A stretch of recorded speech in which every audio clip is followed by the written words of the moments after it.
una mujer, un niño y un dragón. A primera vista, esto puede parecer como los ingredientes para un cuento aterrador. De hecho, las escenas alarmantes que acabamos de presenciar son parte de una verdadera y potente profecía dada al apóstol Juan hace casi 2000 años. ¿Qué nos dice esta profecía encontrada en el libro de la Revelación capítulo 12? ¿Señala algún evento que sucedió hace miles de años? ¿O describe cosas que van a ocurrir en el futuro cercano? ¿Y a quién representan la mujer, el dragón y el niño? Acompáñenos ahora en un viaje a un mundo que pocos han visto, pero del cual todos pertenecen. La revelación, la novia, la bestia y Babilonia.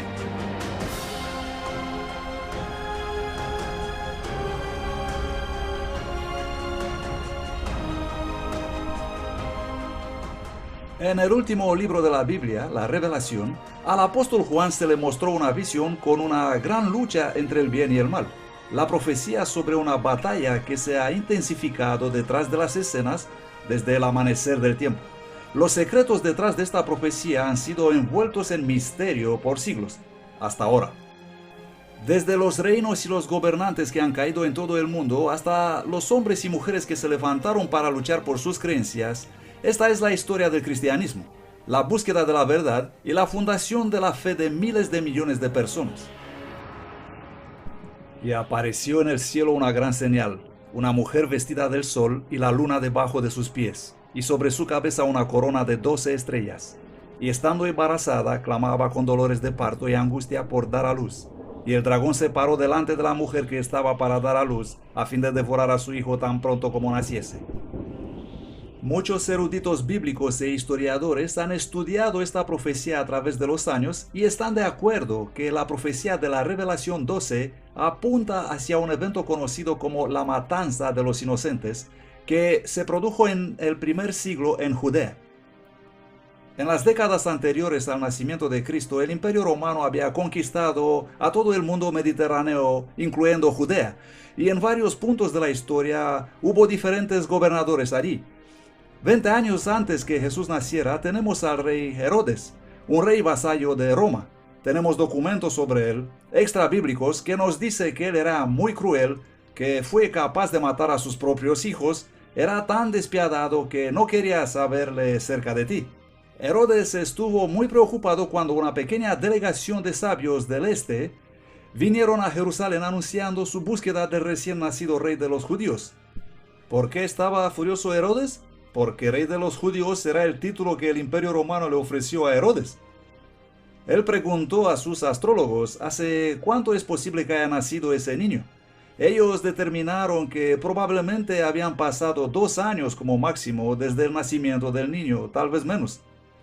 Herodes se entera de los fariseos y los saduceos dónde exactamente debía nacer el niño, y se entera que se trataba de Belén, y temió perder su trono, y estaba tan furioso contra ese niño que envió a los soldados intentando matar a Jesús.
La Biblia nos dice que este acto brutal fue inspirado por algo más que la envidia tiránica de un viejo rey.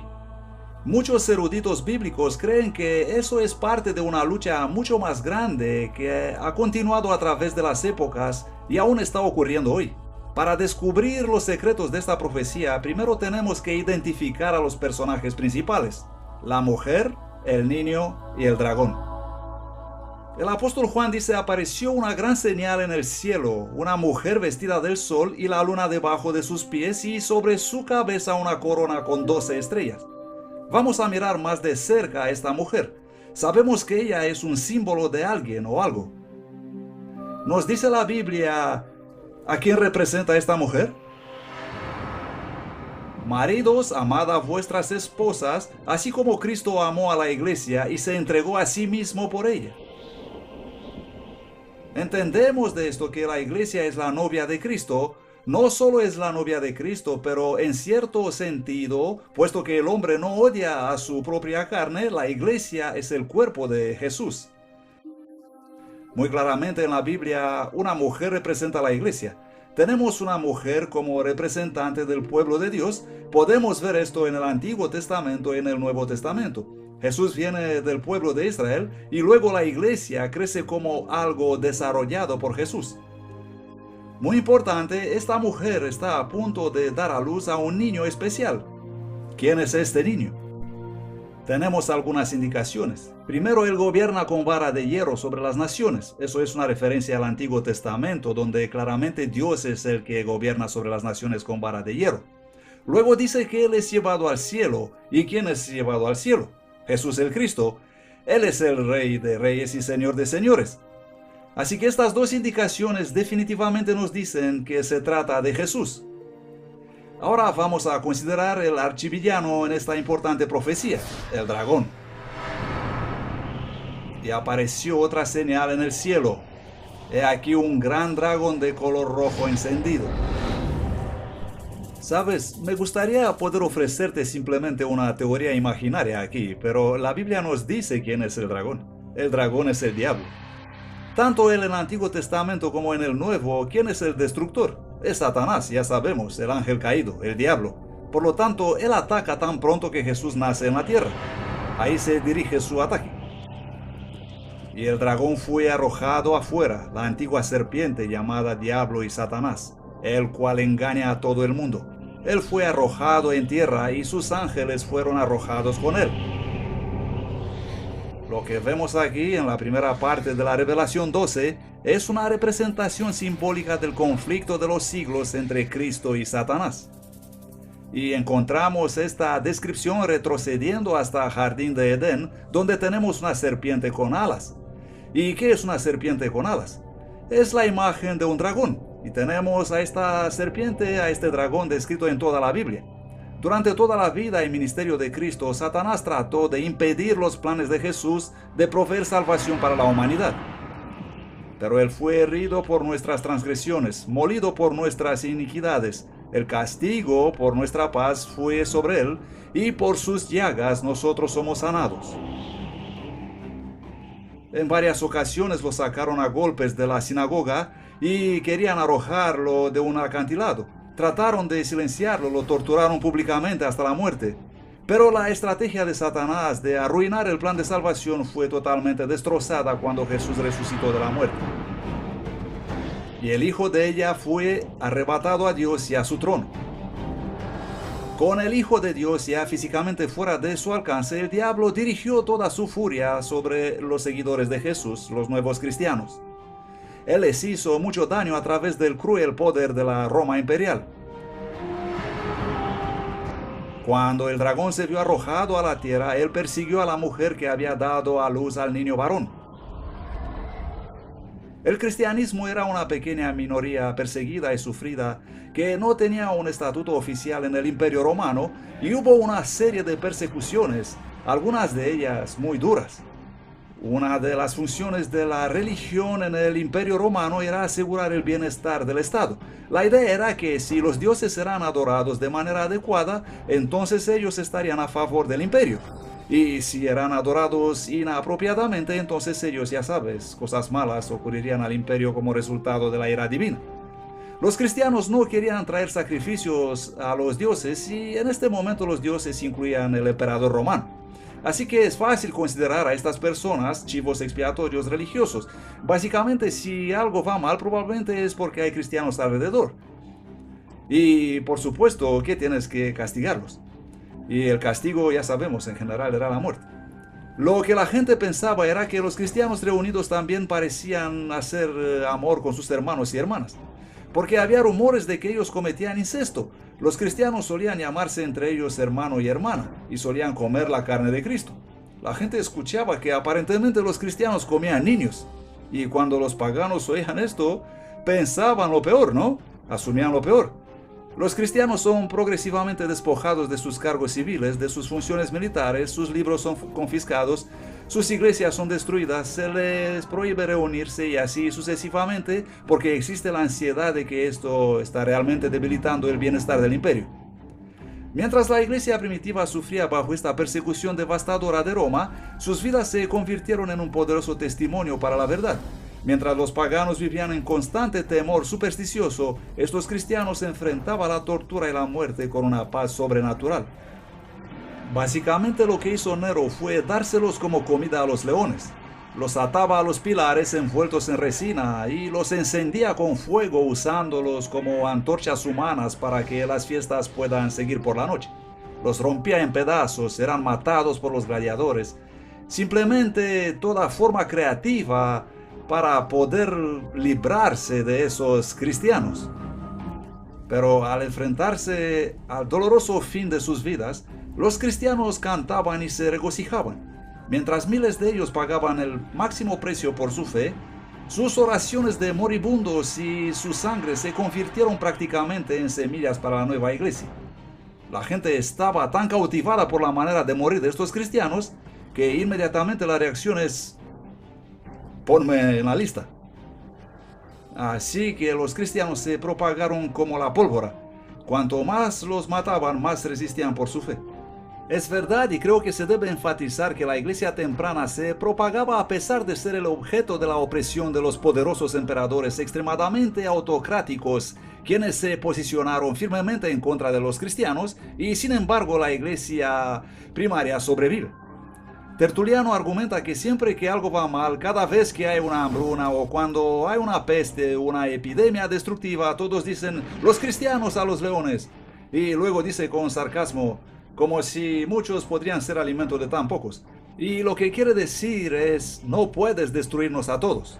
Durante este tiempo de crecimiento exponencial, los cristianos en todo el Imperio Romano estuvieron muy literalmente en underground, bajo la tierra. Este laberinto de túneles y cámaras debajo de las ciudades romanas se conocen como las catacumbas. Es importante comprender qué son las catacumbas. Primero, muchas personas se imaginan que son cuevas naturales bajo Roma y los cristianos simplemente se metieron en ellas. Pero las catacumbas, casi sin excepción, no son cuevas naturales. Ellas fueron excavadas por los cristianos. Los cristianos hicieron todos estos laberintos subterráneos. A veces los servicios religiosos se celebraban ahí, justo al lado de las tumbas de los mártires. En segundo lugar, es que el mismo hecho de enterrar a sus muertos es enormemente significativo. Los cristianos creen en una resurrección del cuerpo. Por supuesto, esta creencia se ha torcido y cambiado a través de los siglos, pero de todo modo comprendemos que los primeros cristianos creían que serían resucitados en su precisa forma corporal y por lo tanto ellos optaron enterrar a sus muertos en vez de incinerarlos.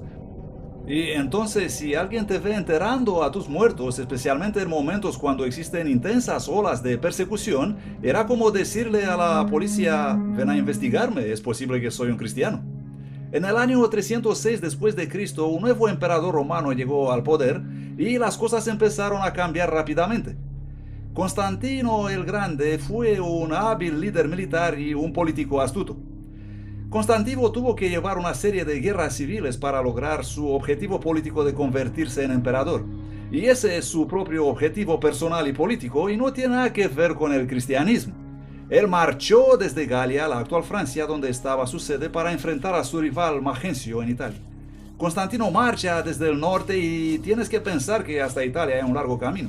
Él gana una batalla tras otra. Mientras marchaba con su ejército, una noche tuvo un sueño donde Dios vino a él y le dijo: te vas a convertir en un cristiano y pondrás esta señal en tu escudo y vencerás. Poco después de eso, él tuvo otra visión que la historia nos dice que fue vista por su ejército también, no solamente por Constantino. Él miró hacia arriba y vio una cruz brillante encima del sol y las palabras griegas en tu túnica. Con esto vencerás. El cuento de que había tenido este sueño aparece en una etapa relativamente temprana y es descrita por Eusebio. Existen diferentes fuentes, pero parece que Constantino dice: he tenido este encuentro divino y un ángel me ha dicho que por la señal de la cruz voy a vencer. Constantino mandó a sus tropas a adornar sus escudos con el símbolo de la cruz.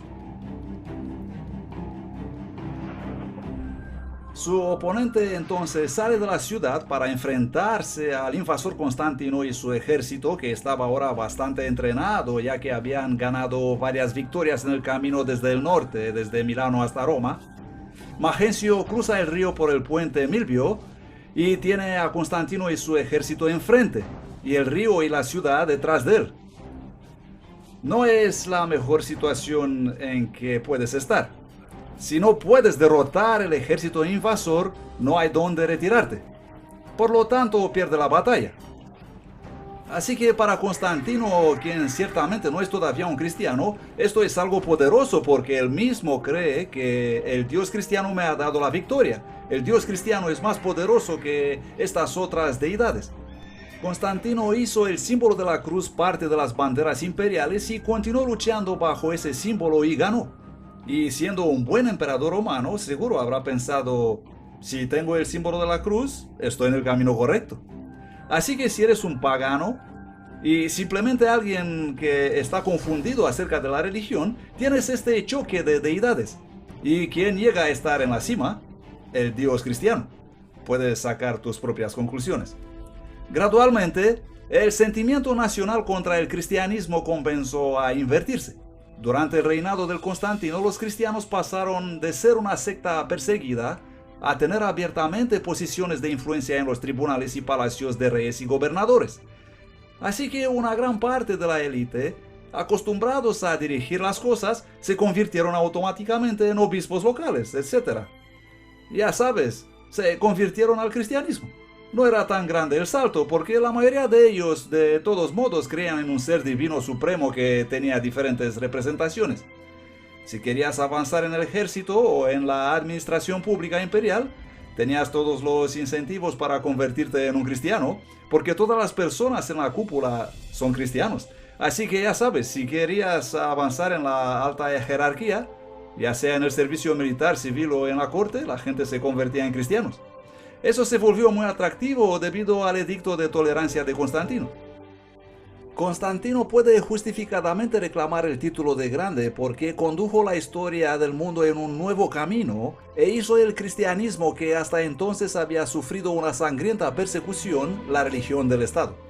Y así, mientras gente de todo el Imperio Romano entraba en la iglesia cristiana, traían con ellos muchos de sus antiguas creencias y prácticas paganas.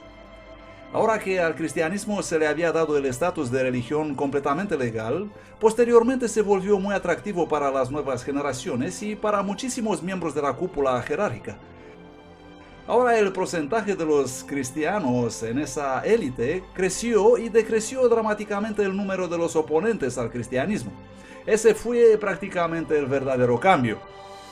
Entonces fue cuando el cristianismo se convirtió realmente en el cristianismo que conocemos hoy, porque ahora la gente que conduce el espectáculo son cristianos.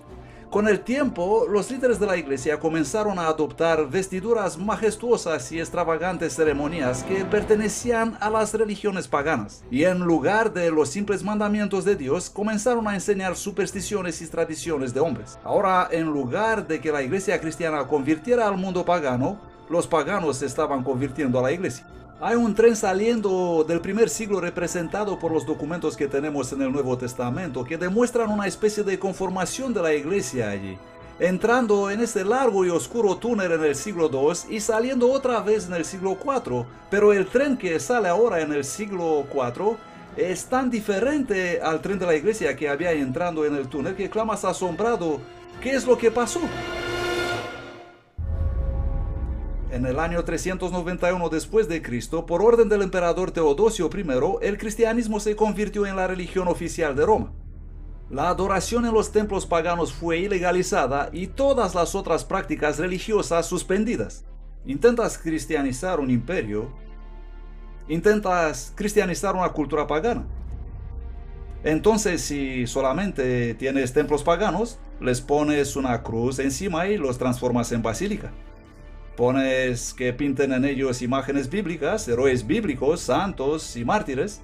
Los cristianos están muy decididos de apoderarse de los templos paganos, y hay un notable líder de la iglesia que en realidad escribió esto en un tratado que sobrevive hasta hoy. Él describe el ataque del paganismo sobre el cristianismo.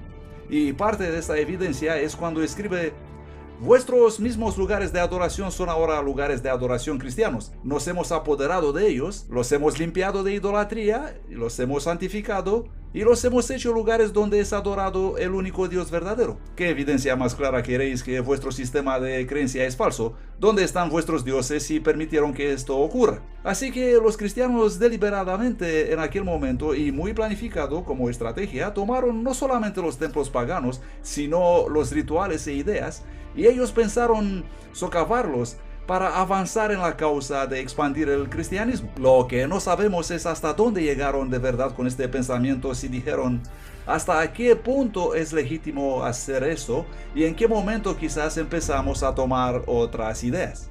La velocidad con la que Iglesia temprana se precipitó en la apostasía te deja sin aliento.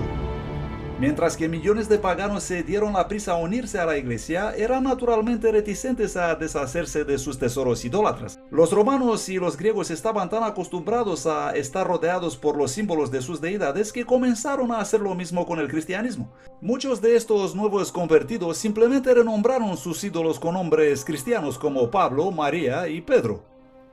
Una estatua de Júpiter se convirtió en la estatua de Pedro.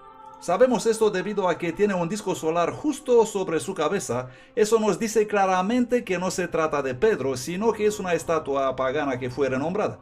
En lugar de Rómulo y Remo, hombre, ¿por qué no poner unos mártires, dos grandes mártires, los hermanos Cosme y Damián, no? Las representaciones de Isis, la cual es originalmente una diosa egipcia, pero que se había convertido en griega en aquel tiempo, se vuelve de repente la representación de María llevando a su hijo. Puedes encontrar la tradición sobre la madre y el hijo a lo largo de toda la historia de la humanidad.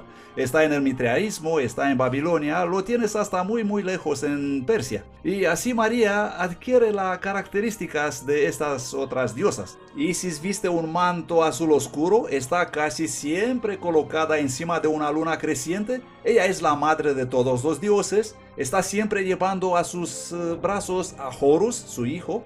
Esa es la estatua que recibe un nuevo nombre, y ahora su nombre es María llevando a su hijo Jesús. La representación de Dios Hermes se muestra ahora como siendo Cristo el buen pastor. Asclepios es el modelo iconográfico para muchísimas representaciones de Jesús, sí. Un joven y vibrante Dios con el pelo rizado hasta los hombros y una pequeña barba. Pronto las estatuas de los santos e incluso las de Jesús comenzaron a adornar las iglesias.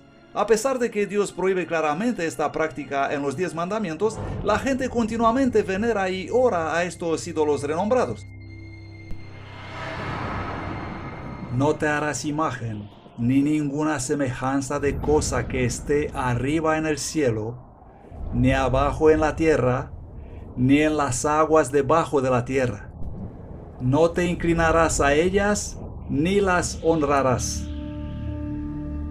Relacionado con este último punto está la veneración de María, la madre de Jesús. Mientras es cierto que María fue una mujer fiel y muy honrada de ser su madre, las escrituras no enseñan en absoluto que ella debe ser divinizada o adorada. María siempre había sido importante en la historia cristiana antigua, pero en la época de la Edad Media ella fue elevada hasta llegar a ser vista prácticamente como una divinidad. Se llegó a considerar a Virgen María como la que intercede a favor de los seres humanos delante de su supremamente virtuoso y sentencioso y censurador hijo. Una creencia muy extraña, pero es así como se ve ahora la religión. La Biblia no venera a María como un santo especial. Ella es descrita como una mujer pura y piadosa, usada por Dios para dar a luz a Mesías. Sin embargo, en el concilio de Nicea en el año 325, la Iglesia elevó a María a la estatura de una diosa y comediadora con Cristo. Empezando tempranamente al final del siglo IV, las iglesias estaban siendo dedicadas a la Virgen María. Y tristemente, estos no fueron los únicos errores que se deslizaron en el cristianismo en aquella época.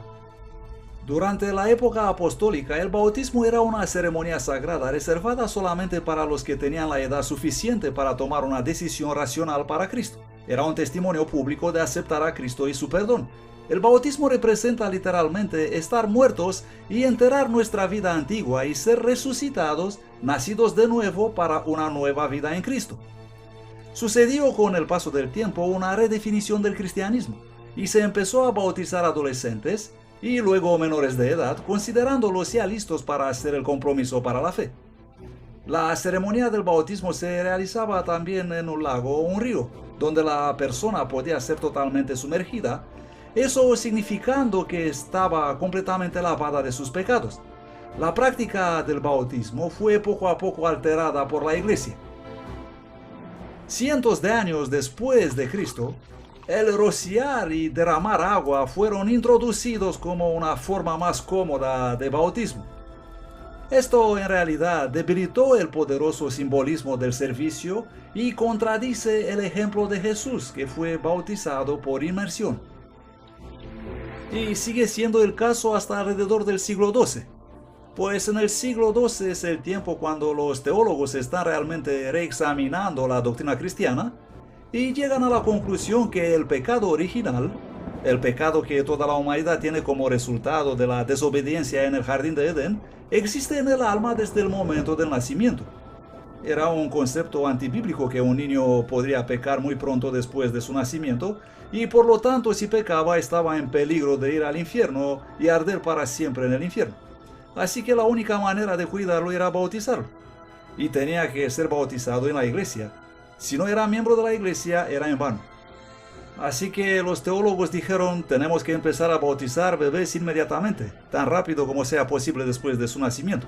Eso por si acaso mueren. Y por supuesto, en aquel tiempo la tasa de mortalidad era muy alta y muchos bebés morían. Otra verdad cristiana que fue alterada por la influencia pagana fue la Cena del Señor. Jesús instituyó el servicio de comunión, también conocido por algunos como la Eucaristía, a ser una hermosa pero sencilla ceremonia donde sus seguidores deberían beber vino no fermentado y comer pan sin levadura. Esos símbolos del cuerpo y la sangre sin pecado de Jesús están diseñados para ayudar a los creyentes a recordar el sacrificio y las enseñanzas de Cristo. Sin duda, el más importante rito de los cristianos de la Edad Media era la Eucaristía o la Santa Comunión, o como lo llamaron más tarde, la misa. Hombres y mujeres se congregan y toman el sacramento, celebran lo que nosotros llamaríamos la comunión, tomar el cuerpo y la sangre de Jesucristo. Pero de nuevo, bajo la influencia de los rituales paganos, todo el servicio de la comunión fue gradualmente cambiado por los líderes de la iglesia en un ceremonial místico. En este nuevo ritual se utiliza vino fermentado y el sacerdote supuestamente tiene el poder de transformar el pan y el vino en el verdadero cuerpo y la sangre real de Cristo. Eso se llama la transubstanciación. La idea de que un sacerdote transforma la Eucaristía en el cuerpo y la sangre de Cristo mediante la pronunciación de la fórmula Hoc est enim corpus meum. Este es mi cuerpo. Ellos afirman que estas palabras son poderosas y tienen la propiedad de transformar la naturaleza del vino y del pan en el cuerpo y la sangre de Jesucristo resucitado. Hasta el punto que más tarde dicen, nosotros creamos a Dios pronunciando estas palabras de mistagógica. En esencia, lo que decían que ocurre en el altar era que el pan se transforma en cuerpo y que el vino se transforma en sangre. Pero al parecer siguen siendo pan y vino. Esta ofrenda del sacrificio en la Eucaristía, este sacrificio de alabanza, esta comida de comunión, ahora se convierte no en un recuerdo del sacrificio de Cristo, sino sacrificio en sí, y es lo que da la salvación. Ellos creen y enseñan que en la misa Jesucristo en la persona del sacerdote sacrifica a Cristo, a Dios el Padre, y de esta forma obtiene el bien, gana un quantum de santidad que luego la iglesia puede ofrecer a los que asisten a la misa. Porque las personas creen que al participar a la misa están haciendo algo bueno que era ofrecido a Dios. Existe un racionamiento teológico de que cuanto más haces eso, mejor.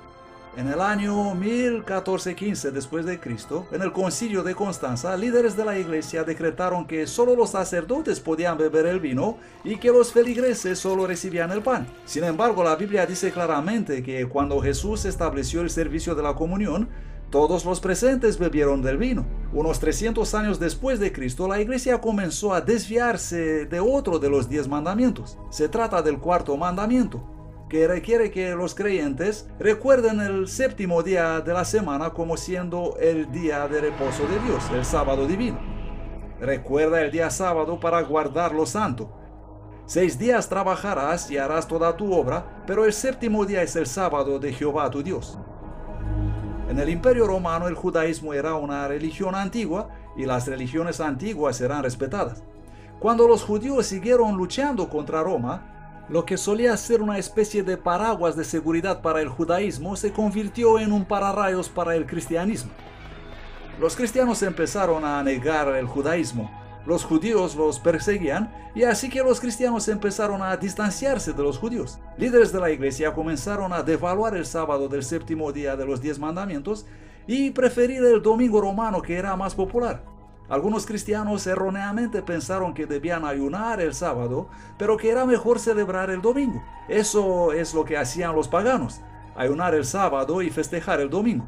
No es un concepto judío porque los judíos ayunaban el viernes y festejaban el sábado. Era simplemente lo que algunos cristianos pensaban. Por lo tanto, si tienes que ayunar en un día y en otro día puedes festejar, puedes adivinar cuál día será más popular, ¿no? Y Cristo es resucitado en un domingo y existe una tendencia muy natural de gozar y celebrar eso. Hay una tercera razón que es la influencia del culto al sol que se cuela en la iglesia. Y cuando el culto al sol empieza a deslizarse en la iglesia, Constantino puede hacer uso de eso para conducir la iglesia a la exaltación del domingo, el día del sol, como siendo el día cuando la gente debería adorar. Este alejamiento gradual de la ley de Dios con el paso del tiempo se hizo tan ampliamente aceptada que la mayoría de las personas son sorprendidas al enterarse que la observancia del domingo no tiene ningún fundamento en la Biblia.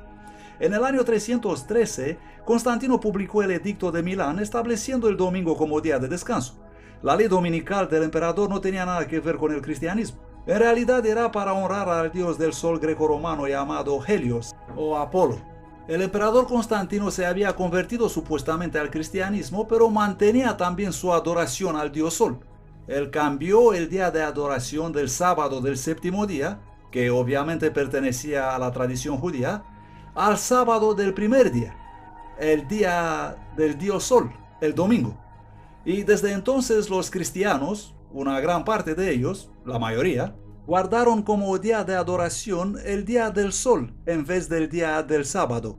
Esto es claro en otro edicto de Constantino decretado en el año 321 después de Cristo, cuando el emperador ordenó: en el venerable día del sol, los magistrados y la gente que reside en las ciudades descansen, y todos los talleres sean cerrados. Notemos que en el edicto se usa la palabra sol, S-O-L.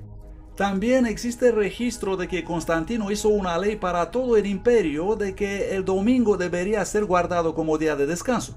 Por supuesto, este cambio no se infiltró en la iglesia de repente.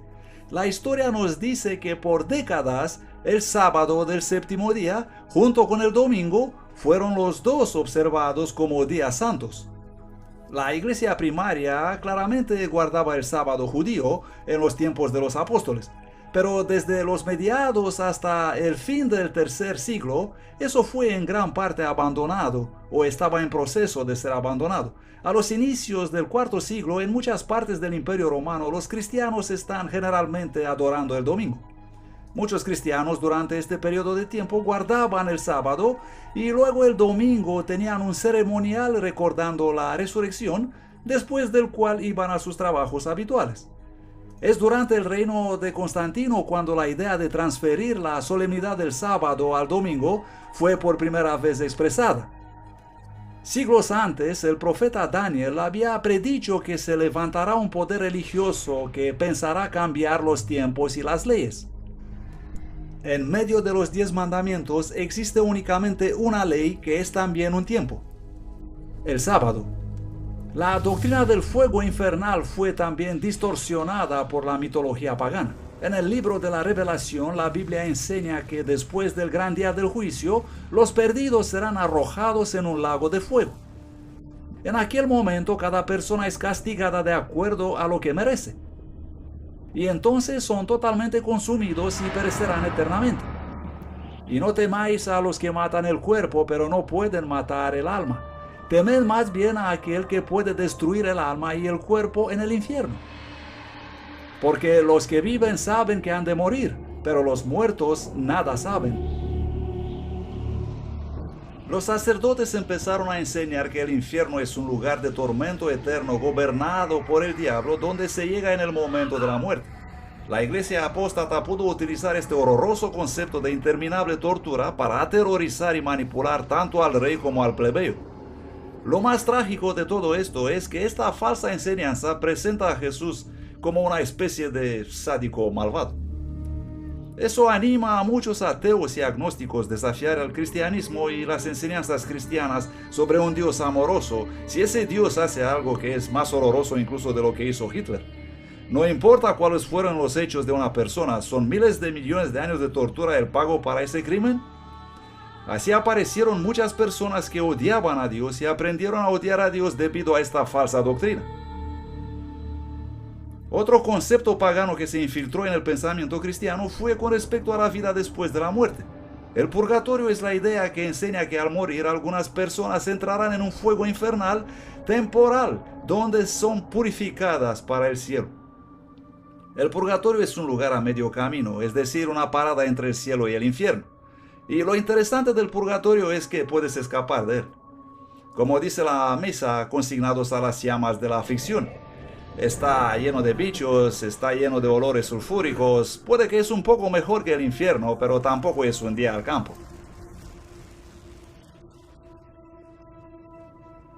La iglesia se desarrolla gradualmente y se experimenta un crecimiento de la iglesia poco a poco.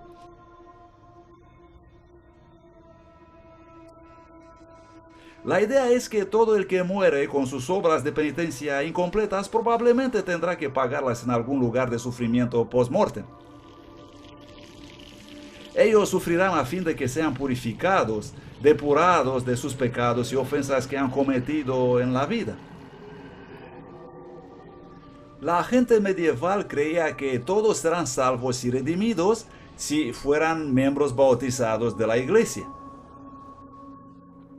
Pero todos también tendrán que hacer penitencias por los pecados que han cometido y que no han confesado, pasando algún tiempo en el purgatorio. Así que el verdadero objetivo es entonces reducir el tiempo de estancia en el purgatorio. Mucha gente confunde el purgatorio con el infierno pensando que se puede salir del infierno, pero eso no es posible. Si vas al infierno, ahí estás. Eres considerado muy malvado y simplemente estás perdido. Pero la mayoría de la gente tiene un montón de cosas malas, todos somos malos. Entonces, ¿cómo podemos ser buenos para el paraíso? Tenemos que depurar el mal fuera de nosotros y es así como apareció la palabra purgatorio. Por lo tanto, la mayoría de los cristianos creen que sus familiares sufren en el purgatorio y el purgatorio no es un lugar agradable. Puedes estar ahí miles de años. La idea del purgatorio existía muchos siglos antes del tiempo de Jesús. Escritos de Platón de los años 400 a.C. nos ayudan a esclarecer de dónde viene este concepto de purificación y castigo. Sin embargo, el purgatorio no fue considerado un lugar real hasta siglos después. Entre los años 1160 y 1180 después de Cristo, los teólogos desarrollaron la doctrina del purgatorio, conduciendo a la aceptación formal de esta falsedad en el Segundo Concilio de León en el año 1274. La Iglesia entonces ofrece su apoyo a los muertos del purgatorio por medio de sus oraciones y atribuyendo a las personas los beneficios de los sacramentos, especialmente la comunión. Todo esto es perfectamente ortodoxo a su parecer y la iglesia cree que hacer eso es bueno y los feligreses parecen estar dispuestos a poner grandes cantidades de dinero en ello. Y así tenemos una extraordinaria proliferación de instituciones fundadas por sacerdotes para decir misas por las almas de los difuntos, particularmente entre los siglos XIV y XV. Esta doctrina fue fabricada para manipular las masas a fin de obtener ganancias financieras. La gente está dispuesta a pagar grandes cantidades de dinero para librar a un ser querido de las torturas del purgatorio. Por supuesto, los creyentes nunca pueden estar realmente seguros de cuándo alguien sale del purgatorio, así que el dinero continúa fluyendo en los bolsillos de los sacerdotes corruptos. El jefe de la iglesia tenía gente que salía a recaudar dinero y a alentar a la gente a dar su dinero a la iglesia para comprar las personas del purgatorio. Así pudieron financiar estos elaborados edificios. Esta creencia en el purgatorio está también basada sobre el peligroso concepto que las obras y las oraciones de los vivos pueden de alguna manera cambiar el destino de los muertos. Sin embargo, Jesús dejó muy claro que no hay limbo o purgatorio. Después de la muerte, el próximo pensamiento consciente de una persona es la resurrección y la recompensa eterna. No os maravilléis de esto, porque viene la hora cuando todos los que están en los sepulcros oirán su voz y saldrán, los que hayan hecho bien a una resurrección de vida y los que hayan hecho el mal a una resurrección de condenación. Central en el mensaje del Evangelio está la enseñanza de cómo obtenemos el perdón. Esta fue otra gran verdad bíblica que sufrió cambios durante esta etapa de compromiso. Se enseñó que si una persona deseaba ser perdonada, él o ella debían primero confesar sus pecados a un sacerdote mediante un rito llamado el sacramento de la penitencia, más comúnmente conocido como la confesión. Así que para compensar nuestra bondad insuficiente y nuestras verdaderas acciones equivocadas, debemos todos, tanto laicos como clero, todos debemos confesar nuestros pecados por lo menos una vez al año y preferentemente más a menudo que eso a un sacerdote. Este fue un desarrollo negativo en muchos puntos. En primer lugar, no se enseña eso en ninguna parte de la Biblia. En segundo lugar, pone a un hombre mortal en lugar de Cristo y hace de Dios algo muy distante y separado de la gente normal y corriente. Y por supuesto, al mismo tiempo, coloca al sacerdote en la infame posición de conocer todos los hechos malvados de sus feligreses. Cuando alguien va a un sacerdote en la Edad Media, se producen en realidad tres cosas a través de la confesión de una persona. Primero haces la confesión, el sacerdote luego te concede las palabras de garantía que el pecado es absuelto, ya se ha ido, pero una persona también, porque ha violado las leyes de la iglesia y las enseñanzas de Cristo, tiene que realizar una obra de penitencia para compensar el hecho de que han pecado. La Biblia enseña que la humanidad no puede hacer nada para salvarse. Por eso vino Jesús a este mundo. Las Escrituras enseñan que nuestra salvación depende enteramente en confiar en Dios por misericordia y gracia que no merecemos. Es un magnífico regalo que nunca puede ser ganado por nuestros esfuerzos o buenas obras. Incluso la obediencia de Dios viene por medio del don de su gracia.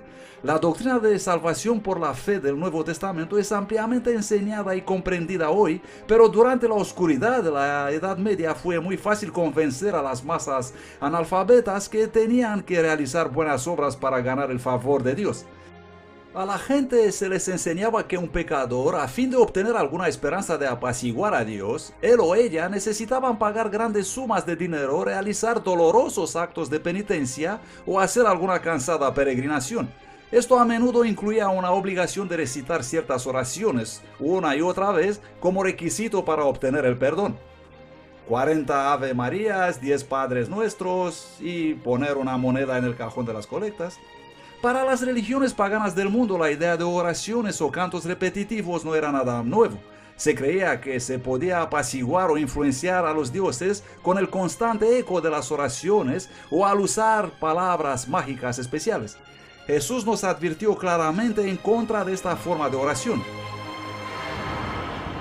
Y cuando oréis, no uséis vanas repeticiones como hacen los paganos, porque ellos piensan que serán oídos debido a sus muchas palabras. Los corruptos líderes de la iglesia sabían que para mantener un poder duradero sobre el pueblo de Dios, tendrían que separarlos de la única cosa que puede exponer sus engaños: las Sagradas Escrituras. La Biblia no fue inicialmente negada a la gente, era accesible. Pero con el tiempo, cuando la gente empezó a notar diferencias, ellos desafiaron el clero. Así que fue el interés de la iglesia, con el paso del tiempo, no dejar la Biblia disponible para el pueblo.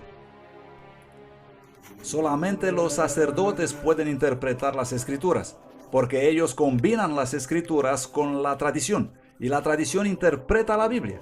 Y los únicos que entendían esta larga tradición eran los sacerdotes. Ellos podían leer las Escrituras. Muchos del pueblo común ni siquiera sabían leer.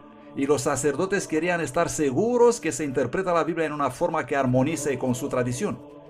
Así que desde el V siglo hasta el siglo XV, 1000 años de historia, fue enseñado y aceptado que solo los líderes religiosos estaban suficientemente calificados para explicar los textos sagrados. Al hombre común se le dijo que nunca podía esperar comprender las Escrituras sin la asistencia de un sacerdote. Con este engaño mortal, los laicos de la iglesia fueron mantenidos en la oscuridad e ignorancia. Mientras tanto, la iglesia visible, una vez el baluarte de la verdad bíblica, se degradó a una organización política corrupta envuelta en ceremonias espiritistas. No es para extrañarse que este periodo de tiempo de deterioro cultural, económico y espiritual es conocido como la Edad Oscura o el oscurantismo. Es trágico como en tan solo pocos siglos la maravillosa luz que había estado encendida mediante la brillante novia de Cristo fue eclipsada por las tradiciones paganas. Ahora una mujer muy diferente surgió para ocupar su lugar. Y vi una mujer sentada sobre una bestia escarlata llena de nombres de blasfemia y que tenía 7 cabezas y 10 cuernos. Y la mujer estaba vestida de púrpura y de escarlata y adornada con oro, piedras preciosas y perlas, y tenía en su mano un cáliz de oro lleno de abominaciones y de la suciedad de su fornicación, y en su frente un nombre escrito: Misterio, Babilonia la Grande, la madre de las rameras y de las abominaciones de la tierra. Y vi a la mujer embriagada con la sangre de los santos y con la sangre de los mártires de Jesús. Y cuando la vi, quedé maravillado con gran asombro. En la Revelación capítulo 17, Juan ve a una mujer descrita en un modo totalmente distinto de la mujer pura de la Revelación 12. ¿Quién es esta nueva ramera sanguinaria y qué hay sobre la extraña bestia que ella está montando? Si no estás sentado, este sería un buen momento que lo hagas. Puedes encontrar lo que estás a punto de escuchar bastante impactante. Solamente existe un imperio, una iglesia, una sola institución en el mundo que reúne los criterios de esta profecía: la Iglesia Romano-Católica.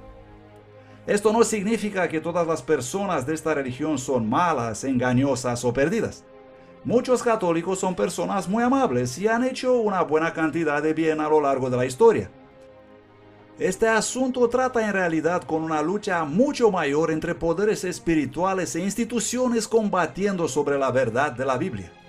Pero ahora necesitamos quitar el velo y realmente observar muy atentos los hechos. En el libro de la Revelación, capítulo 17, versículo 1, observamos que esta mujer está sentada sobre muchas aguas.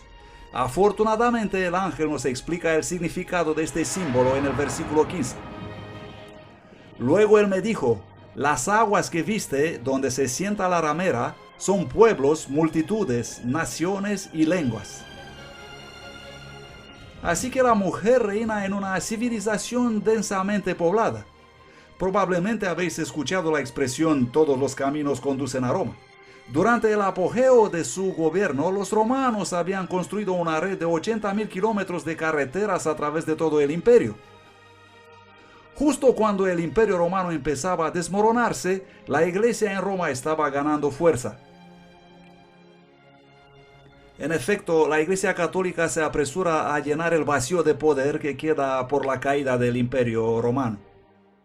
Y se llega en situaciones donde, por ejemplo, cuando a mediados del siglo V, cuando el Huno Átila está avanzando contra la ciudad de Roma con su ejército, no es el emperador el que sale para detenerlo, sino el Papa, el obispo de Roma.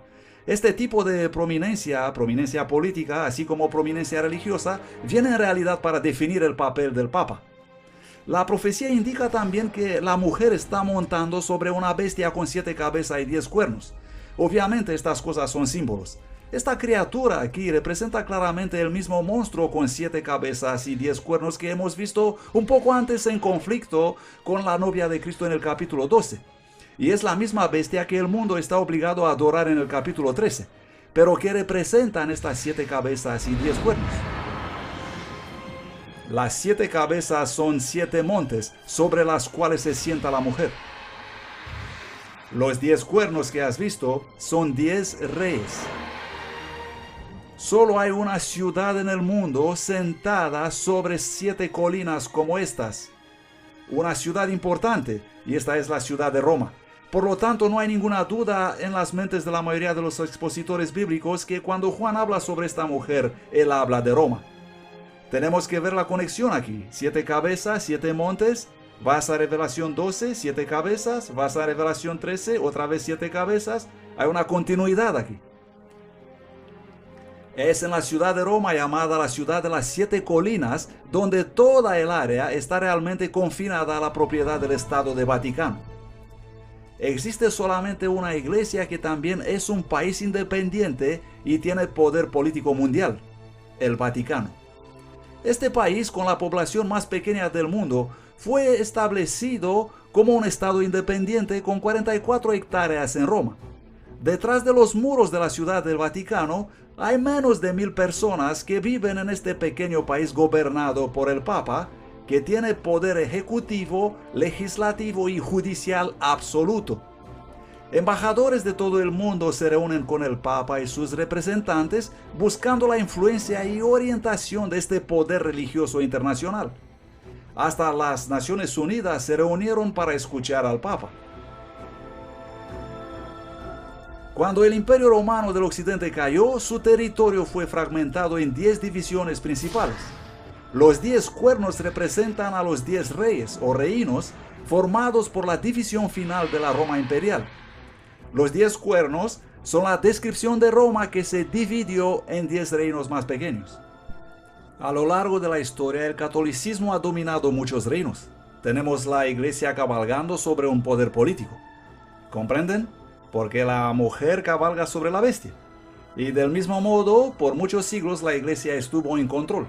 Tenemos una unión entre la iglesia y el Estado. Los nombres de blasfemia son otro elemento clave en esta profecía que apunta directamente a la iglesia romano-católica. Nosotros ocupamos en esta tierra el lugar de Dios Altísimo. Esto pone a un hombre mortal en la posición de Dios y es como consecuencia la definición exacta de blasfemia. No se pretende con esto cuestionar la sinceridad de ningún papa en modo específico, pero la profecía está señalando la función que él tiene y la institución que se representa. Y también la mujer está vestida de colores únicos. Ella viste colores específicos que se mencionan aquí, que ya no es el blanco. Ahora tenemos colores específicos que representan con mucha claridad dos cosas, la realeza y la prostitución. Y colores específicos que podemos ver apareciendo en la iglesia cristiana histórica más tarde. Son los colores de los sacerdotes de la iglesia cristiana histórica. Estos no eran solamente los colores principales de los césares romanos, pero según la Enciclopedia Católica, púrpura es el color oficial de los obispos y escarlata de los cardenales. Además de los colores escarlata y púrpura, vemos que esta ramera o esta iglesia corrupta posee vastas riquezas minerales. Cuando uno considera sus innumerables tesoros artísticos de oro, plata y perlas, la Iglesia romano-católica es con gran ventaja la institución religiosa más rica del mundo. Cada año turistas de todo el mundo vienen para ver la fastuosa opulencia de la Iglesia romana. Otra característica inquietante de esta mujer se encuentra en el versículo 6. Vi a la mujer embriagada con la sangre de los santos y con la sangre de los mártires de Jesús. La historia revela que la Iglesia romana fue el peor opresor de los cristianos y judíos a través de los siglos. De hecho, los historiadores señalan que más de 50 millones de mártires fueron víctimas de la terrible Inquisición y las persecuciones de la Iglesia de Roma. Así que lo que tenemos aquí es una profecía que dice que esa iglesia corrupta entablaría una increíble persecución, y eso es exactamente lo que ocurrió. Y la iglesia comenzó un proceso legal, un sistema legal conocido como la Inquisición, para interrogar a estas personas y para forzar el mayor número posible de ellos a retractar y abandonar sus ideas, y obligar a los líderes de los movimientos anticorrupción no divulgar sus enseñanzas. El mayor número de asesinatos que se ha registrado jamás ocurrió cuando la iglesia persiguió a los que no estaban de acuerdo con sus falsas enseñanzas, y este estado de cosas y de represión continuó a lo largo de la Edad Media. Así que esta mujer o iglesia es un poder perseguidor que oprime a los verdaderos seguidores de Cristo. Vamos a conocer a algunos de los valientes que arriesgaron sus vidas hablando en contra de las corrosivas influencias paganas y por compartir la palabra de Dios en este tiempo de oscuridad espiritual. El pueblo que andaba en tinieblas vio gran luz. Los que moraban en tierra de sombra de muerte, luz resplandeció sobre ellos. Viviendo en Lyon, Francia, hubo un joven que alteraría el curso de la historia cristiana. Pierre Valdo, también conocido como Valdés, un joven comerciante muy rico y educado, tuvo una experiencia que le cambió la vida. Un amigo joven de Valdo murió repentinamente. Dándose cuenta de la brevedad de la vida y la vanidad de los tesoros mundanos, Valdo toma la firme decisión de abandonar todo por Cristo. Él dio sus riquezas a los pobres y se convirtió en un predicador itinerante. Valdo enseñaba que la Biblia debe entenderse literalmente y proclamada liberamente a todos los pueblos en su propio idioma. Animaba a los creyentes a vivir vidas de sencillez y modestia y al mismo tiempo denunciaba valientemente los abusos de los sacerdotes. Por el año 1170, Pedro Valdo había reunido un gran número de seguidores que eran llamados los pobres de Lyon o los valdenses. Pedro Valdo es considerado por los eruditos convencionales como el fundador de los valdenses, un grupo de creyentes en la Biblia que vivían en Francia e Italia. Él era un creyente católico quien fue inspirado por la predicación de la iglesia primaria. Él instruyó un grupo de predicadores que viajaban enseñando el evangelio y hablaba en contra de la transubstanciación y la misa, aunque también había entonces algunos valdenses que iban a la misa y asistían a esa adoración falsa. Una vez que los inquisidores oficialmente entrenados aparecieron por Europa, ellos empezaron a encontrar personas llamadas valdenses, seguidores de Valdo, por todas partes. Así que esparcidos por Europa había estos pequeños grupos de personas, simples creyentes, que habitualmente asistían a los cultos de la Iglesia Romano-Católica en la mayor parte del año, pero una o dos veces al año recibían la visita de los pastores valdenses que llegaban para hablarles. Donde quiera que iba, Pedro Valdo vio a la gente hambrienta de verdad. Él creía que había hambre en la tierra por la palabra de Dios, así que Valdo le pagó a un clérigo para ayudarle en la traducción del Nuevo Testamento al francés vernáculo. El relato es que Valdés encargó 2 personas, eruditos religiosos, en Lyon, para preparar una traducción de varias partes de la Biblia y algunos dichos de los padres de la iglesia en la lengua vernácula, que era algo entre francés y provenzal, un poco difícil de describir hoy. Pero parece haberse establecido una tradición que las comunidades valdenses intentarían obtener copias de las escrituras en la lengua común del pueblo. Ellos llevaban copias de la Biblia con ellos, eran comerciantes, vendedores y compartían las escrituras con la gente por donde pasaban. Existen referencias de que ellos enviaban a sus jóvenes a las grandes universidades y colegios del país para que compartan su fe allí y también para que puedan obtener una buena comprensión de la teología contemporánea y usarla para alcanzar comunidades más grandes. Pero la iglesia romana no podía tolerar por mucho tiempo esta libre predicación del evangelio por campesinos. Durante el tercer concilio de Letrán en 1179, las ideas de Baldo fueron condenadas oficialmente como herejía, y poco después él y sus seguidores fueron excomulgados. Expulgados de Lyon, los valdeses se establecieron en los altos valles de Piamonte y en los Alpes franceses. Aquí, entre sus familias, la Biblia fue hecha el estudio principal. Los evangelios de Mateo y Juan eran completamente memorizados, junto a muchas de las epístolas. Al no tener imprenta, los valdenses eran frecuentemente ocupados en copiar a mano las escrituras. Conocidos por su adhesión estricta a la Biblia, estos predicadores laicos difundían sus enseñanzas en todos los lugares, mientras viajaban como vendedores ambulantes. Para evitar ser arrestados, ellos ponían las copias de la Biblia en el foro de sus prendas y las compartían cuidadosamente cuando encontraban a un corazón dispuesto.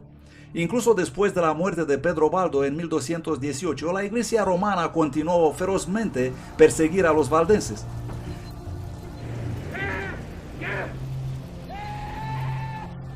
Durante siglos muchos fueron juzgados y condenados a muerte en varios países europeos.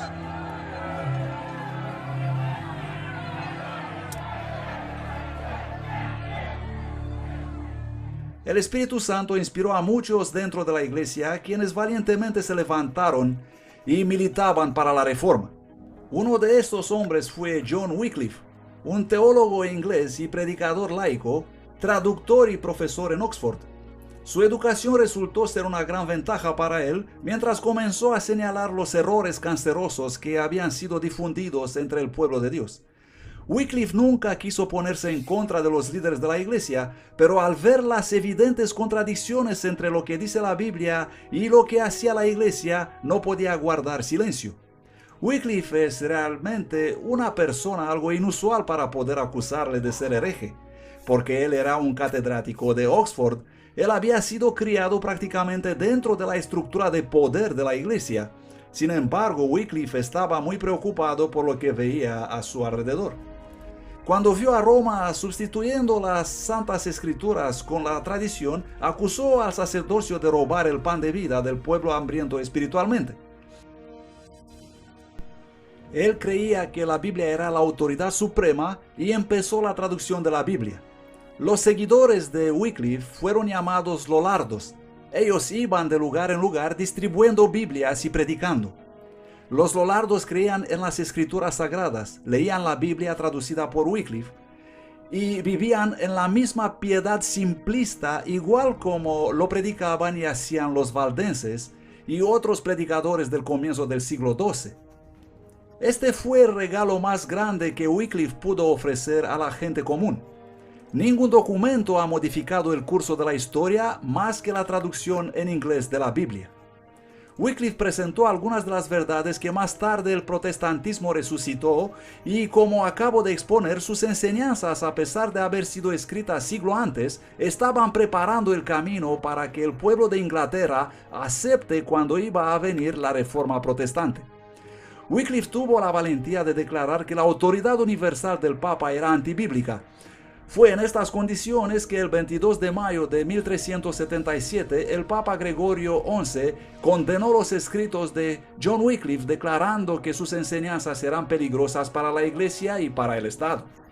Wycliffe continuó enseñando la salvación únicamente por medio de Cristo y que las escrituras eran infalibles, no la Iglesia romana.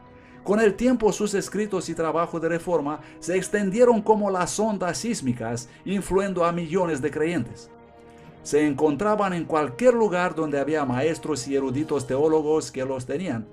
Los lollardos viajaban y llegaron hasta Bohemia, en Chequia, donde inspiraron a Jan Hus. Y Hus está de acuerdo sobre el error de la Eucaristía, sobre el poder del sacerdocio romano católico y también como Wycliffe desenmascara la suntuosidad de la Iglesia católica.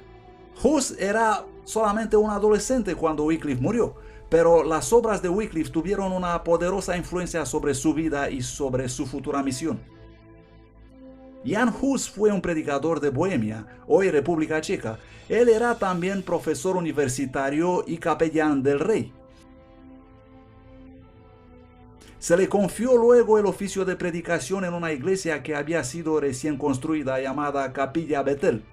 Como Wycliffe, Jan Hus predicaba las escrituras en la lengua del pueblo, algo prohibido en la iglesia romano-católica que obligaba la lectura de la Biblia en latín que nadie comprendía. Hus predicaba en el idioma del país y el pueblo obtuvo la Biblia en su idioma a pesar de las prohibiciones de la iglesia. Y fue en estas circunstancias que él entró en contacto con las enseñanzas de Wycliffe, y lo impactó favorablemente el desacuerdo sobre la transustanciación, sobre la fastuosidad y la influencia de la iglesia.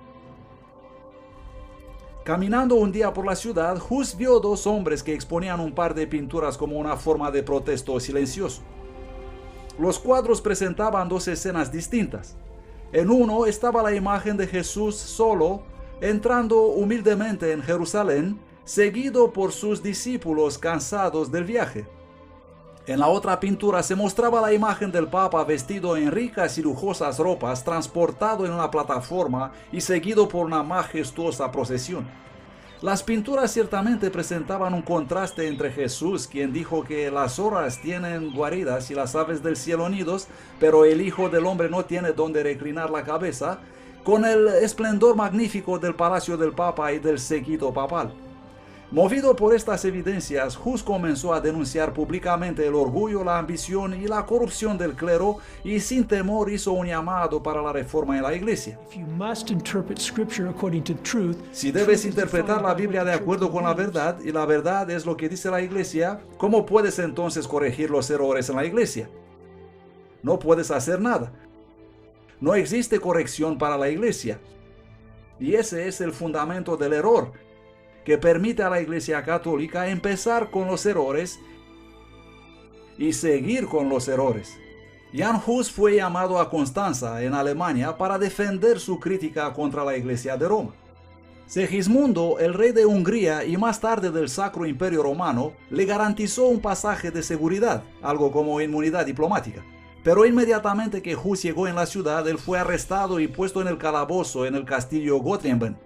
El rey Segismundo estaba muy enfurecido por la detención de Hus y amenazó al concilio de la iglesia.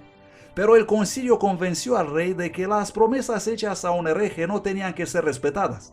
El 6 de julio de 1415, el concilio se reunió en la catedral después de la misa y la liturgia, y Jan Hus fue entonces traído al juicio.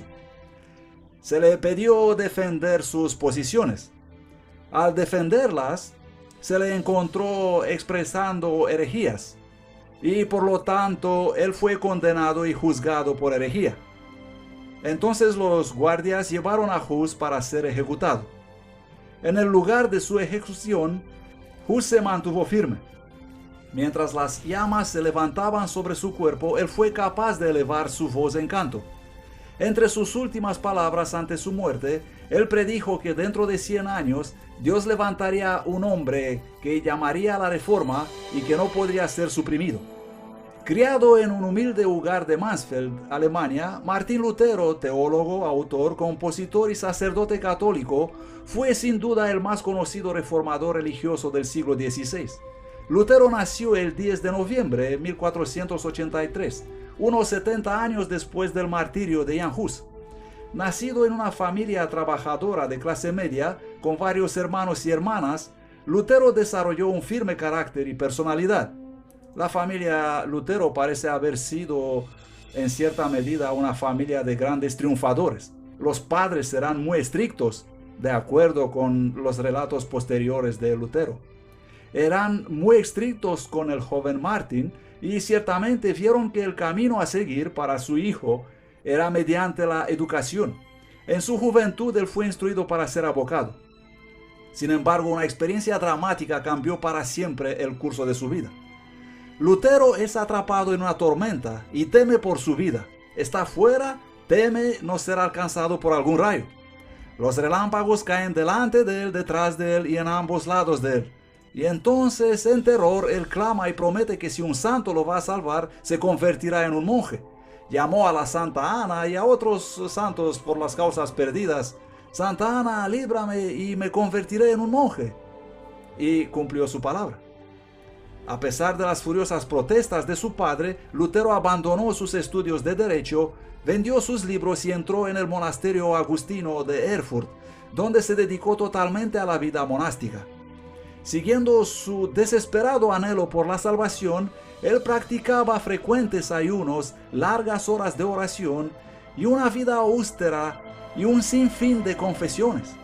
Más tarde él declaró: si alguien podría ganar el cielo como monje, entonces yo de verdad estaría entre ellos.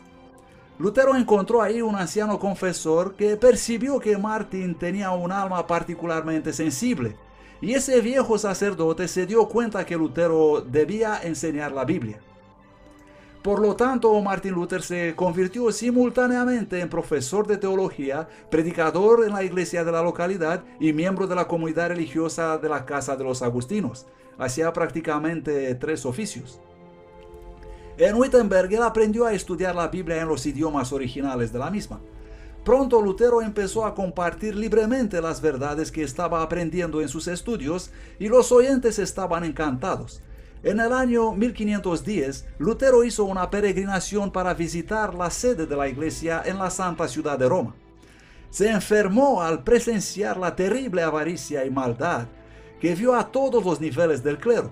Su gran expectativa de la ciudad santa fue aplastada mientras contemplaba el estilo de vida decadente de los monjes y sacerdotes.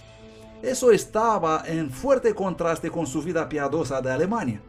Pero la más inquietante revelación de Lutero estaba todavía por venir.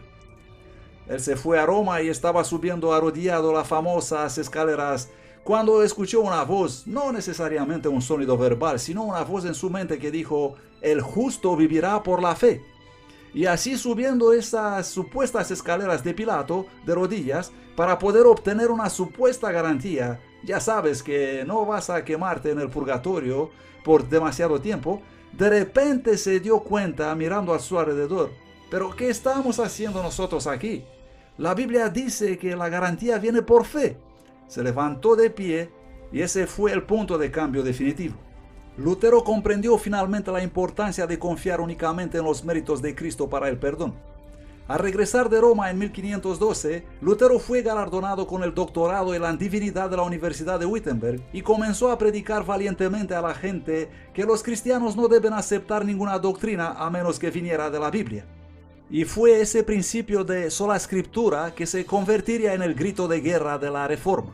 En una serie de 3 tratados en 1520, Lutero presenta el concepto que ahora, debido a que la tradición de la Iglesia se ha vuelto tan corrompida por los inventos humanos, es cuando la Iglesia solo debe seguir el testimonio de las Escrituras. Este es el hilo conductor en la historia que describe la decadencia de la Iglesia, cuando el pueblo perdió la Biblia y la capacidad de leer la Biblia por sí mismos, y cuando existía una barrera entre ellos y la Biblia, y entre ellos y Cristo, y luego como comenzó a recuperarse cuando Martín Lutero y sus colegas decidieron que la Biblia es realmente la única autoridad. Sola escritura, toda escritura, prima escritura. Únicamente la Biblia entera y la Biblia ante todo, y así empezaron a corregir sus errores. En aquellos días Roma estaba preparando la construcción de la magnífica nueva Basílica de San Pedro. La iglesia envió a John Tetzel, un fraile dominico, a Alemania para vender indulgencias a fin de recaudar los fondos necesarios para la catedral. La iglesia cree no solo que sus servicios y ofrendas pueden ayudar a los muertos, sino también que el jefe de la iglesia, el Papa, puede mediante la superabundancia de gracia acumulada que está en posesión de la iglesia, simplemente declarar que las sanciones de los que mueren en pecado sean anuladas. Es eso lo que se llama una indulgencia. La indulgencia completa, plenaria, absuelve a la persona de todos los pecados que habrá cometido hasta ese momento y así te hace evitar, de acuerdo a la enseñanza de la Iglesia Católica, el purgatorio e ir directamente al cielo. Al final de la Edad Media, la Iglesia tiene claro en su cabeza que puede decir a la gente que si quieres hacer una ofrenda a la Iglesia te dará una indulgencia conforme a tu ofrenda, para ti o para tus muertos, parientes, familiares, amigos, tus seres queridos. Y esos seres queridos escaparán de los sufrimientos del purgatorio, supuestamente de manera inmediata. Eso se convirtió entre los siglos XIII y XIV en una creencia muy popular y la gente clamaba por indulgencias. Cuando Lutero supo que sus feligreses compraban indulgencias, estuvo muy indignado. Cuando la gente vino a él a canjear sus indulgencias, él se negó rotundamente a validarlas. Lutero les declaró que lo que realmente necesitaban hacer era arrepentirse sinceramente y abandonar sus pecados. Este fue el primer problema que forzó a Lutero a entrar en guerra con su amada iglesia. El 31 de octubre de 1517, Lutero clavó su famosa protesta en las puertas de la antigua iglesia de Wittenberg. ¿Qué son las famosas 95 tesis que Lutero clavó en la iglesia del castillo de Wittenberg? Es una invitación académica a un debate. Escribes 95 tesis de declaración y básicamente estás diciendo, estas son mis propuestas. Y por supuesto son más fuertemente redactadas de lo que te puedes imaginar, porque es un tema de debate, un asunto de una así llamada disputa. Las 95 tesis son simplemente una serie de 95 propuestas mediante cuales Lutero intenta provocar un debate universitario. Y esta es una cuestión absolutamente normal en la práctica académica medieval. Así que Lutero se involucra en un muy restringido ejercicio académico, algo como publicar hoy una revista académica. Yo, como historiador, no estoy realmente esperando que mucha gente lea esto, simplemente te estás dirigiendo a un círculo muy reducido de personas. Por lo tanto, los toma y los clava en las puertas de la iglesia del castillo de Wittenberg, porque ese es el lugar tradicional para publicar invitaciones a las disputas académicas. Así que él no esperaba nada fuera de común como resultado a su acción. Pero eso atrajo la atención de muchas personas, incluyendo a los papas. De su punto de vista, Lutero no promovía nada que fuera hostil a la iglesia. Él estaba convencido que está promoviendo cosas que la iglesia recibirá con alegría. Y de hecho, si nos remontamos a los padres de la iglesia, incluyendo a Agustín, podemos encontrar muchas cosas en sus escritos de acuerdo con las ideas de Lutero. Así que Lutero en realidad espera, ya sabes, que la gente diga, ¡oh, genial! Gracias por señalar esas cosas. Lo cual era un poco ingenuo, pero quizá eso es lo que se espera de un académico. Él no estaba tratando de crear otro movimiento, sino absolutamente el contrario. Pero en realidad, por supuesto, fue que la iglesia no recibió alegre lo que Lutero tenía que decir. Y fue publicada una bula papal, y eso es una especie de declaración que condenaba a Lutero y a sus escritos diciendo que deberían ser arrojados al fuego. La bula llegó a Wittenberg, pero en vez de que los escritos de Lutero sean arrojados al fuego, Lutero congregó una gran multitud de gente en la ciudad y arrojó la bula papal en el fuego. Y hubo la incineración de esa bula papal, y por supuesto eso fue lanzar el guante. La provocación había sido enviada, respondida. Y entonces cuando Lutero dijo, bien, si tú me condenas a mí, yo te voy a condenar a ti.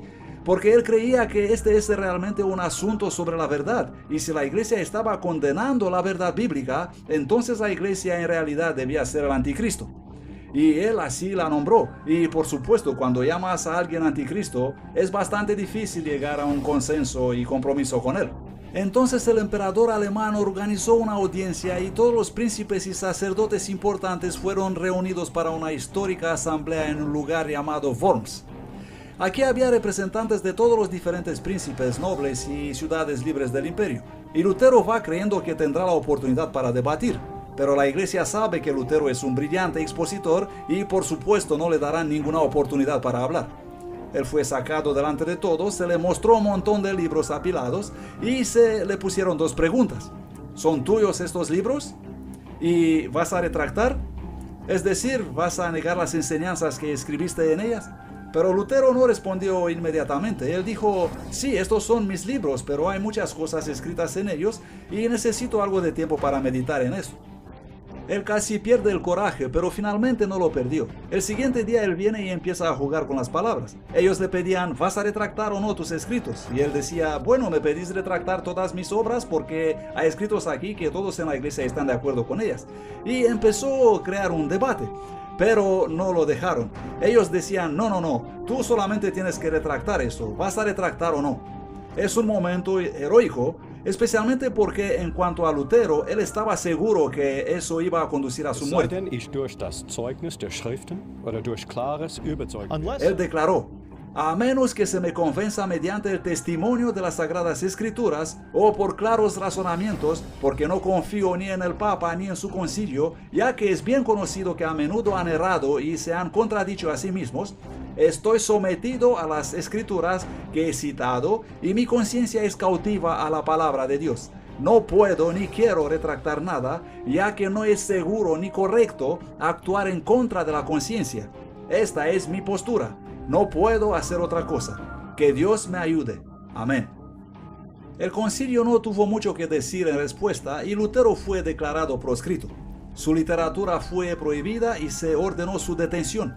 El documento de Worms dice: queremos que sea arrestado y castigado como hereje peligroso. Pero Lutero había recibido un salvoconducto de la dieta de Worms, de igual modo como había recibido Jan Hus para el concilio de Constanza 100 años antes. Y había estas autoridades de Roma que instaban al emperador del Sacro Imperio Romano Germánico, Carlos V, a ignorar el salvoconducto, así como lo había hecho el emperador Segismundo en el caso de Jan Hus. Pero Carlos V no quería ser conocido como el segundo emperador que había incumplido la promesa de un documento de seguridad. Y por esta razón, o por otras tal vez, él permitió a Lutero abandonar la ciudad y volver a casa. El pensamiento era que probablemente alguien lo va a matar en el camino porque se había puesto un buen precio por su cabeza. En vez de eso, Lutero es secuestrado por un grupo de hombres armados que en realidad trabajaban para Federico el Sabio, quien había decidido que tiene que poner a Lutero fuera de la circulación por un tiempo, escondiéndole en el castillo de Wartburg, solamente siendo el elector quien sabía eso, todos los demás no teniendo ni idea de lo que habrá pasado con Lutero. Muchos pensaron que había muerto. Para el próximo año de este exilio solitario, al cual Lutero se refiere como mi Patmos, el ex sacerdote continuó su trabajo de prolífica escritura y también consigue traducir el Nuevo Testamento del griego al idioma alemán. 72 años antes de que Lutero completara su traducción del Nuevo Testamento, Gutenberg cambió la historia con la invención de la imprenta. Con esta maravillosa nueva tecnología, la verdad de la palabra de Dios empezó a propagarse como las hojas de otoño por toda Europa. Y así, en medio de esta gran reforma, el Señor armó a su pueblo con la espada de su palabra. Al mismo tiempo, varios otros poderosos defensores de la verdad se levantaron de la Iglesia de Roma. Entre estos valientes hombres que instaban para el regreso a la Biblia estaban Philip Melanchthon, William Tyndale, John Calvin y John Knox, solo por nombrar unos pocos. Según los reformadores predicaban y la imprenta trabajaba, las multitudes estudiaban la palabra de Dios. Gradualmente la luz de la verdad comenzó a romper las cadenas del error y de superstición que habían atado al pueblo por siglos. Como un aliento de fresco aire primaveral, Europa experimentó un renacimiento religioso. Y conoceréis la verdad, y la verdad os hará libres. El libro de la Revelación también predice que en los últimos días, el dragón, Satanás, una vez más intensificará sus esfuerzos para perseguir al pueblo de Dios. Biblia los identifica como los que guardan los mandamientos de Dios y tienen el testimonio de Jesús. La Revelación nos advierte que en los últimos días habrá una muy convincente falsificación de la verdadera Iglesia de Dios que compromete la verdad de las Escrituras. Jesús advierte que engañará al mundo entero. Porque se levantarán falsos cristos y falsos profetas, y mostrarán señales y milagros para engañar, si fuese posible, aún a los elegidos. Poco después de este engaño final, Cristo volverá. Él vendrá por una iglesia que ha sido purificada de todas las falsas tradiciones y paganismo. Será una iglesia que exige un "así dice Jehová" por cada doctrina que sostiene. Jesús también dijo que cuando Él volverá, el mundo estará absorto en egoísmo, violencia y maldad. Y oiréis de guerras y rumores de guerras, porque se levantará nación contra nación, y habrá hambres y pestilencias y terremotos en varios lugares. El amor de muchos se enfriará, y entonces vendrá el fin. Esta guerra espiritual ha sido propagada a través de los siglos y está claro que la profecía se está cumpliendo rápidamente. Mientras la batalla se intensifica, todos nos enfrentamos a una elección. Elegid hoy a quién habéis de servir. Amigos, acabamos de ver cómo la gloriosa luz de la Iglesia de Dios fue ensombrecida y distorsionada mediante la influencia de la mitología y el paganismo. También hemos visto cómo los primeros cristianos fueron gradualmente seducidos para adoptar rituales y tradiciones paganas en lugar de las verdades bíblicas. Pero luego Dios levantó a hombres y mujeres fieles para resistir a los errores de un imperio entero. Ahora la historia se repite. Pronto todos se unirán o a la novia de Cristo o seguirán la bestia de Babilonia. ¿Dónde estarás tú? La Biblia es clara. Las evidencias son irrefutables. La decisión es finalmente tuya.